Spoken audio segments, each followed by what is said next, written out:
We start out this weekend of rail fanning here in Afton, New York at CP 587, where 11R came south with the NS 6959 in the lead, 8089 second of 3, and 9871 trailing. We have met this trail many times before in the channel. Also waiting out this train was Ken and his high railer. After 11R would pass, he would check the signals here at CP 587. Tonight, an extra M1R would be running tonight, and it would have to pick up a hopper. Keep that hopper in mind later.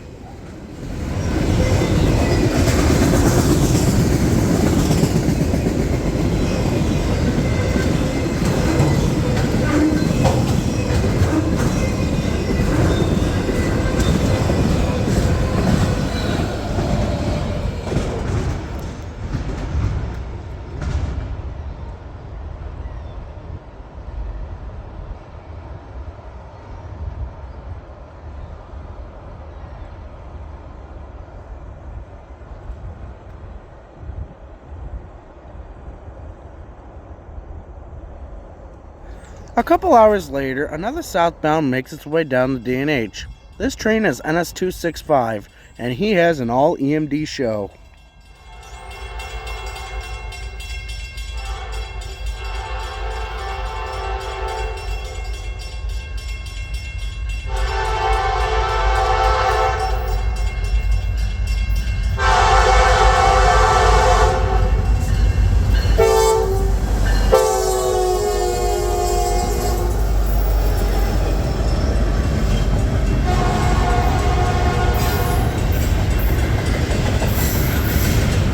If you own a Cadillac, Chevrolet, Buick, and GMC car, you have something in common with the three locomotives.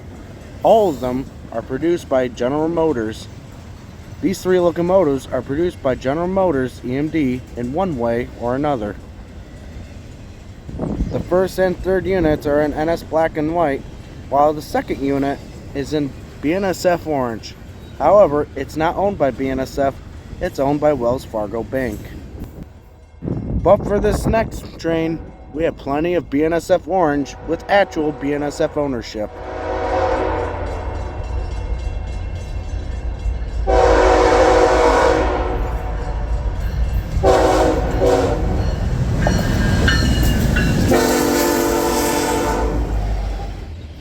This is that M1R I talked about earlier in the video. Tonight he had to work McDowell and Walker in Afton. And tonight he's led by two BNSF units. If you watch DPUs on the D&H, these are the same two locomotives that were the DPUs on that 46A grain train. The trailing two NS units have been working 11R and 16R for a while and got put on this train for extra help.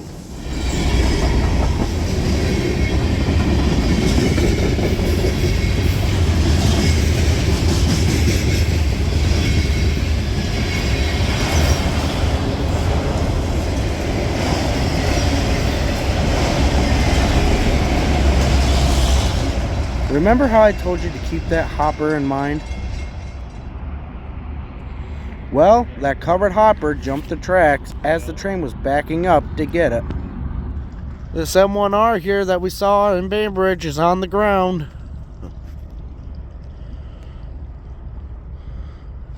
And I wonder if our troublemaker is right there. It's one car.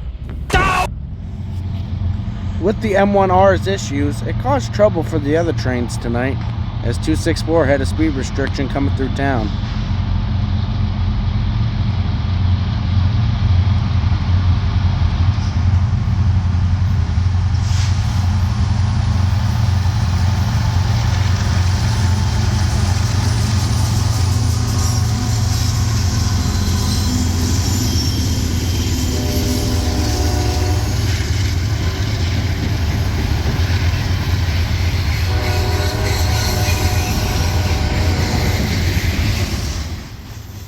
Once again, it's the trio of the 6959, the 8089, and the 9871 leading our train tonight.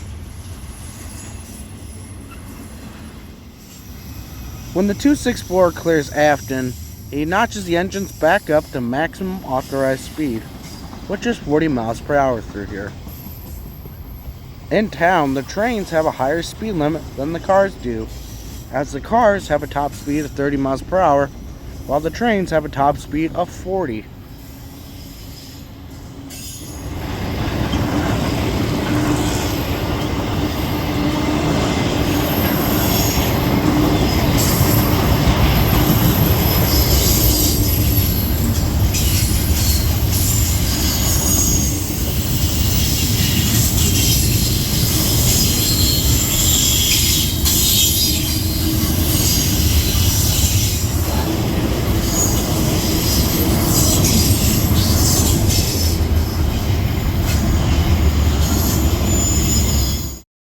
The next day, I'm in foreign territory for me.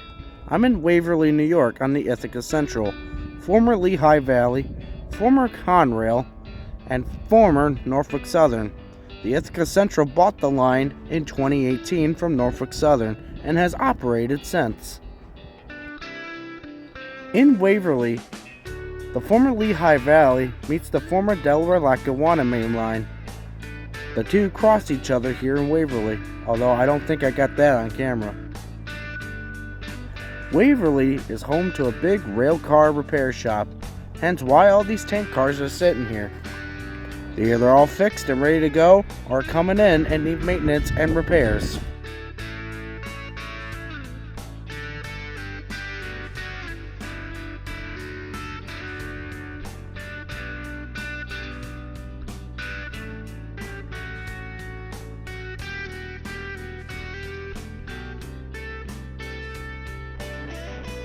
The former Lehigh Valley station has now been turned into a restaurant/bar.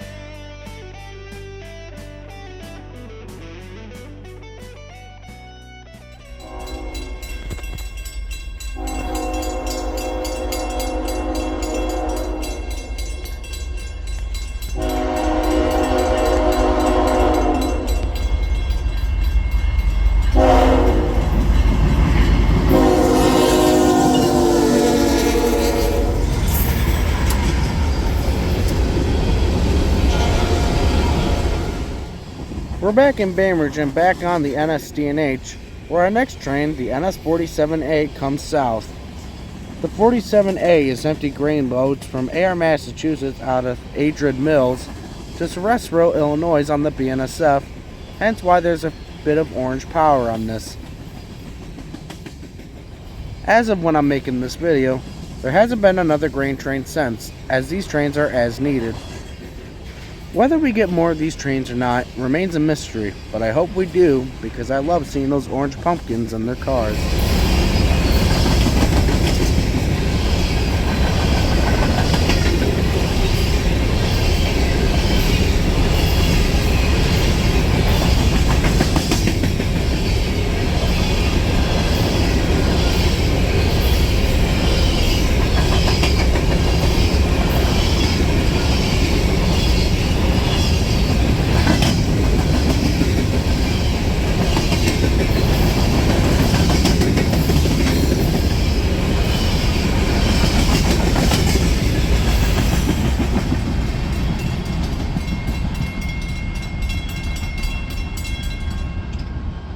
You know how they say laughter is the best medicine?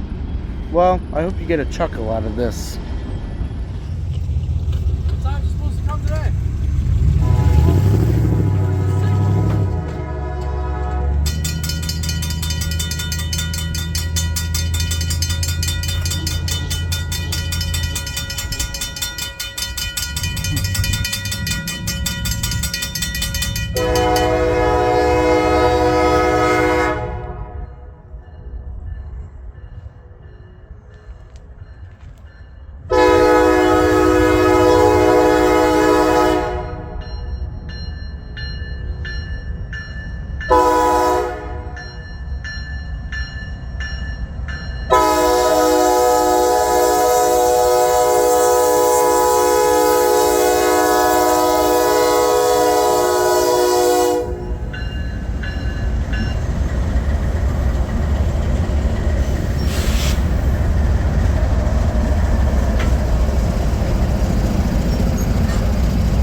So, why did the crossings come down when they did?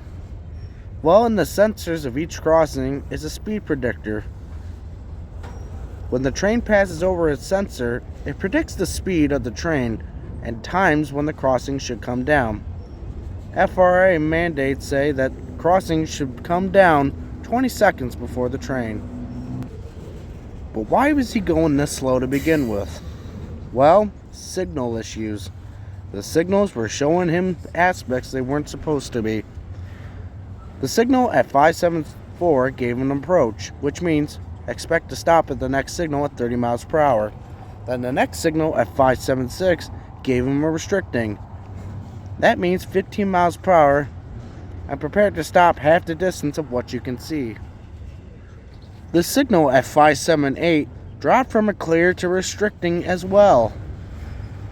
And that's why the train was slow across the crossing, because the 578 was the last signal. However, there was good news for the crew and dispatcher.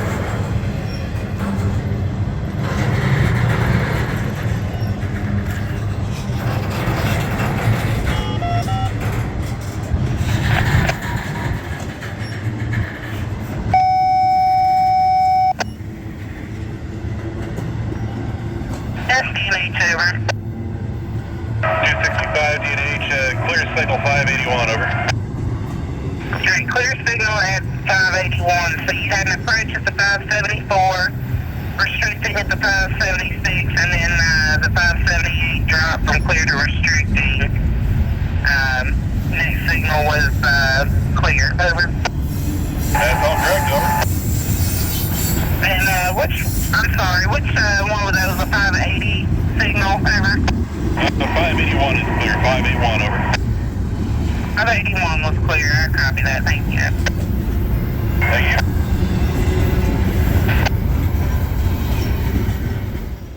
The signal at 581 showed it clear, and the train resumed to maximum authorized speed, once again 40 miles per hour.